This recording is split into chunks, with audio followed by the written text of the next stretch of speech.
Back to my channel. আর এটা দেখো আমি আর আমার বোন চুচুড়া স্টেশনে তুলে দিতে গেছিলাম, যদিও আমি সাউরাগুলো গেছিলাম।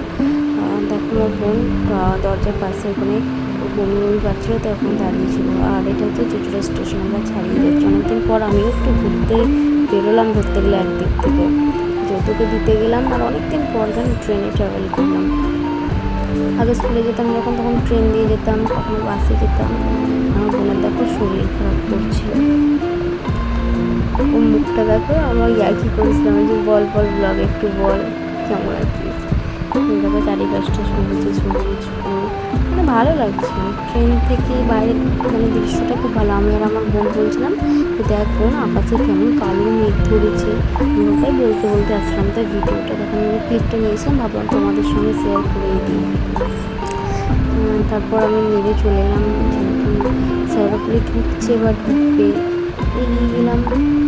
গিয়ে দাঁড়িয়ে দাঁড়িয়ে দেখছি শেওড়াফুলি আসেনি, তার স্টেশনটা কি ছিল, হ্রদের সামনে একটা ছিল।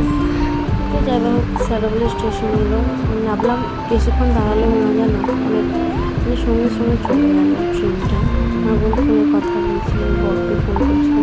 আর মনটা খুব খারাপ লাগছিলো, ওরও মনটা খারাপ লাগছিলো, আমার মনটা খুব খারাপ লাগছিলো। তোমাদের সঙ্গে কী বলবো, সত্যি আমার না চোখ দিয়ে মনে হচ্ছিলো জল চলে আসছিলো।